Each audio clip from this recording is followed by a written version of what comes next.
Welcome, everyone. This is a great turnout. My name is Susan Bollendorf. I'm Vice President of the Chevy Chase Historical Society. And I'm happy to welcome you to our spring program, Memories and Melodies, Peggy Seeger and Conversation with Mary Cliff. This is also our annual membership meeting for the Society, which will be very brief. The Society was founded in 1981 with a mission to collect, record, interpret, and share materials relating to the history of Chevy Chase, Maryland, one of America's first streetcar suburbs. We provide resources for historical research, and we maintain an archive at the Chevy Chase Library at 8005 Connecticut Avenue. The center is open to the public Tuesdays from 10 to 2 and by appointment. We sponsor a variety of programs, and we do twice yearly free lectures. This is one of them, to foster knowledge and appreciation of our community's rich heritage. I want to bring your attention to a few items before board member Mary Sheehan introduces our program today. First, please take the opportunity today to renew your membership to the Chevy Chase Historical Society. Income from memberships supports our work and allows us to present these types of free programs.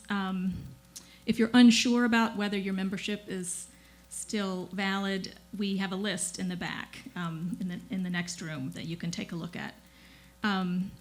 After today's program, we also have a table where we are selling our award-winning DVD, Chevy Chase, Maryland, A Streetcar to Home, and also a wonderful book, The Place Names of Chevy Chase. I also want to bring your attention to the survey you found on your chairs. Please take a minute to give us your feedback. We're very interested in your opinion of our programs. Finally, as part of our annual spring meeting, the nominating committee of the Chevy Chase Historical Society proposed the following slate to be elected as members of the board: Natasha Safey, Marianne Hoffman, and Renata Patterson.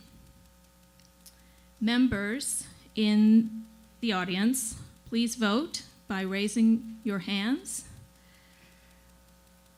All those in favor, say aye. Aye.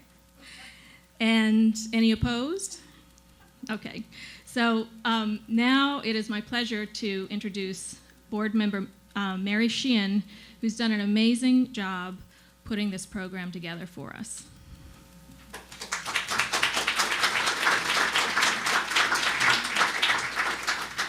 Thank you, Susan, and welcome once again.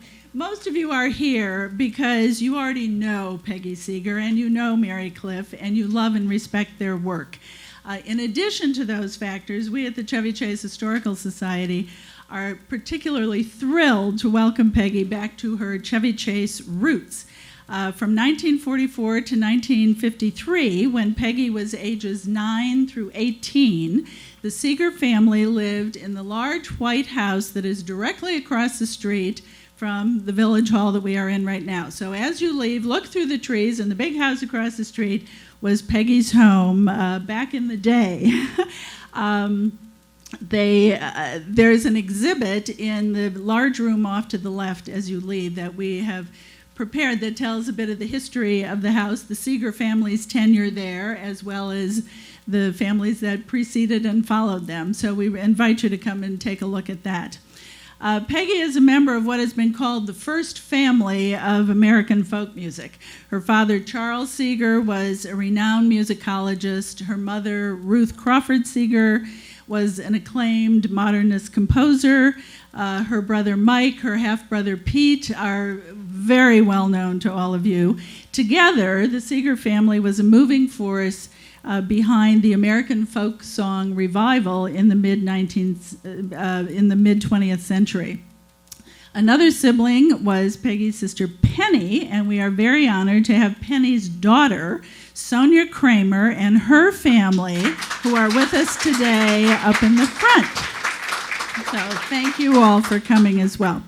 Peggy actually has lived much of her adult life crossing the pond between the United States and England. While living in England, she worked with and married British songwriter Ewan McColl, who wrote the classic song, First Time Ever I Saw Your Face, about Peggy. She continues to maintain a very busy schedule of touring, recording, writing, and promoting the social causes that she holds so dear. Peggy will be talking today with another very well-known music personality in the Washington area, Mary Cliff, who's a longtime friend of Peggy's and the entire Seeger family. Mary has been a fixture on the Washington area radio scene since 1968. You may well recognize her primarily by her voice. She is the longtime host of the Traditions folk music program, now heard on WAMU's Bluegrass Country on Saturdays from 9 p.m. to midnight. We're privileged to have Mary join us today, and we thank you. When the program is over, we invite all of you into the big room that I mentioned off to the left, where we'll have a reception, some snacks and refreshments. Peggy and her grandson, Alex, will be in there selling copies of her CDs. And then we have a table, with, as Susan mentioned, with our own Historical Society information. So please join me in welcoming Peggy Seeger and Mary Cliff.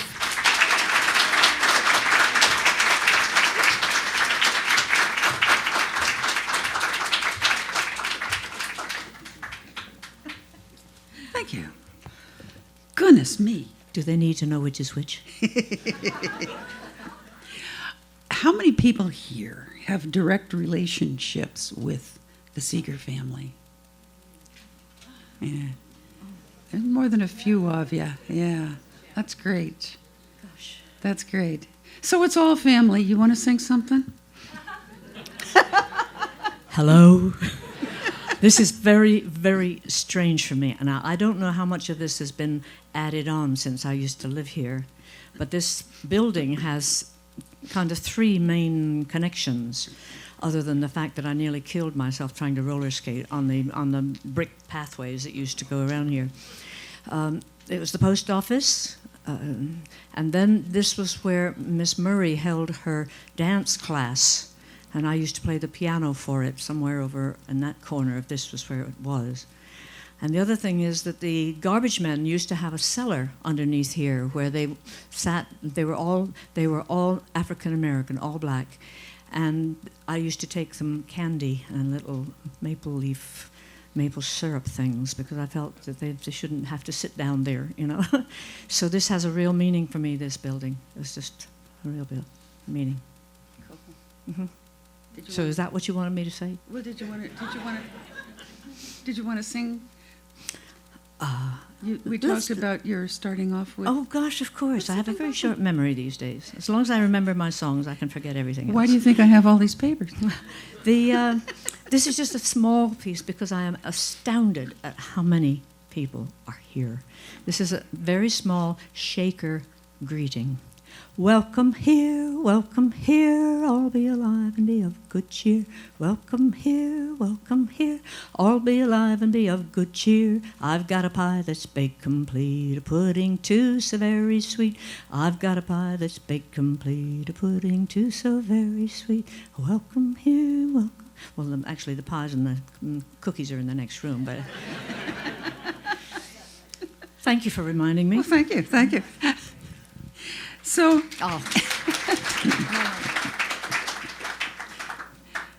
so Ruth Crawford Seeger was a composer and piano teacher, and I remember playing her avant-garde music on WETA in the 70s when I was there. I was the avant-garde chamber person as well as the folky, so it was an interesting combination. But I guess I hadn't known that she created that kind of music until about the 70s. Really? It wasn't discussed in our house. It was folk music in the house. And my mother did play fantastic classical piano. Yeah. but I only remember one little bit about her compositions, and that was the Ristlety Rostlety, when then my father and she were each making a composition based on a piece of folk music, and they were in competition with each other. And she did Ristlety Rostlety, and he did John Hardy. They're both very nice. I think she won, but I'm not sure. But the music that ended up being recorded by her I didn't know about it till was Stockhausen, Schoenberg, that kind of thing. So it was very, what I used to refer to as angular. I think it's thinking music. My father called it music for musicians, Yes. you know, Yes. as opposed to the folk music, which was kind of based on proletarian background and a wider, shall we say, consumer basis. You know? Music of the head as opposed to music of the heart. Yes, it's just as important. It's just different. Yeah, just different. Just different. Yeah, yeah. It sounds better now. 50 years later. And your dad, ethnomusicologist, and active with the Federal Resettlement Administration. How did he work with those? Do you recall how he worked with I recall musicians I recall at that time? very little.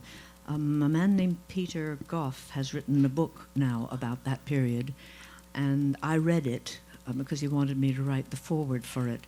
And honest to goodness, I learned more about my family from that book than, the way back. Because I was born in 1935, and he was involved in that in the 30s. Yeah. And I wasn't compos mentis until I was about 50. So I didn't. There were names that coasted through that period, and Peter Goff's book told me who those names were. And so, thank you, Peter. That was just wonderful. Yeah. Okay. And Ruth Seeger worked closely with the Lomaxes. Mm-hmm. And I guess Charles did as well at the Library of Congress. I think my mother worked better with Alan than my father. Alan was difficult. I knew Alan. I knew Alan too, and I worked with him, and he was difficult. Yeah, but he was in the house a lot, and he was a kind of romantic figure. He'd roll through, and I'd just wait till he turned up so he could sing Abdul the Bulbul Amir for me, sitting on his lap, and he said, Abdul the Bulbul Amir. He kind of had to do it the minute he walked in, or he'd get no peace. Aha. So your formal education was just kind of woven in with all of the music education was kind of woven in with all this folk song. Yes. I don't know that I got very much music education from school. Formal education doesn't necessarily include school. Oh, you mean, I see. No, my mother started giving me piano lessons when I asked at age 6. Yeah. And we played on the piano rather than playing the piano. She'd make up stories, and she'd be the little mouse and the little spider, and I could be the tiger down there. So even though she didn't improvise easily, she taught me how to do so. She taught me the entire circle of fifths, all the way up, and playing the same song in all of the different modes. It was quite wonderful. But I turned into a teenager when I was about 13 or 14, and I think she found me very, very hard, and I think I was very rude and horrible, so I was sent away to boarding school for a year, to Putney School. Yeah. But she turfed me over to another teacher named Mrs. Henbest, and poor lady, I don't think I was good to her either. I seemed to get a number of what we used to call maiden lady music teachers who were very precise and like this. And I don't know why they took to music, because frankly, they probably would have done better something else. And then, as that didn't work, because I was bumptious and I was rude. And I always thought I was right, and I still do think I'm always right. So then she turned me to Alexander Lipsky. And I think John Eaton, are you here, John? No, he's not. He wrote me a lovely letter, said he'd try to make it. He John studied Eaton, with... the pianist? Mm-hmm. Oh, he's wonderful. Yes. He studied with my mother. Oh, neat. Yeah. But my mother turfed me over to Alexander Lipsky, and I was terrified of him. And I never did classical music very easily. Got too nervous. Much too nervous. Well, you were already transcribing before you were a teenager. By the time I was 11, I was transcribing. My mum gave me the simplest songs, the ones that were in definite rhythm, and taught me how to listen and make understand the intervals, so that it wasn't hard. And I actually did about maybe 2 or 3 dozen for Ben Botkin's Western book, Western folklore. Yeah, I got a nickel for each one. Even then, it wasn't very much. Between the ages this is from your bio. Between the ages of 12 and 35, Peggy learned to play guitar, 5-string banjo, auto harp, Appalachian dulcimer, and English concertina. And I added those to the piano. And she tried the fiddle and failed. Well, it wasn't that I failed. It was that I landed up in the home of an English folklorist whose wife had just had a fenestration operation, and she hadn't been able to hear since she was 17, and here she was, age 45, with her ears just being opened up. And the sound of the human voice didn't please her very much, but the sound of the fiddle being learned was too much. Yeah. So I stopped playing, and then I lent the fiddle to someone who ran off with it, and the family celebrated. So I got good enough to play some tunes. I never would have been a fiddler. No, I didn't have the feeling for it. Oh, okay. So it sounds like music has always been your career, your life. I can't imagine ever being anything else. Yeah. Which is very difficult getting to my age now, because I can definitely see, I'm 80 next year, in 15, and I can't see myself still on the road when I'm 85 or 90. There's something that seems a little bit ridiculous about it. And quite apart from anything else, lifting all the instruments and dealing with the whole business. I can still sing, but I mean, it's the traveling, you know. Yeah. We say, I sing for free, you pay me to travel. You know, so, Yes, yeah. yes. That Yeah. I have heard So that. I can't really, Mary, I can't imagine being anything else. And that's going to be trouble for me when I can't do this. No, will. we'll all have to go to your house over in Oh, England. that'll be lovely. So to get back to the neighborhood, you went to Rosemary Infant School? Is that elementary? It still looks a little bit the same. Is that the elementary school? Yeah. Rosemary it's up on Rosemary Hills? Mhm. No? Different one. It's on Rosemary. It's up beyond Bradley Boulevard, and then turn left. Oh, it's now Chevy Chase Elementary. You mean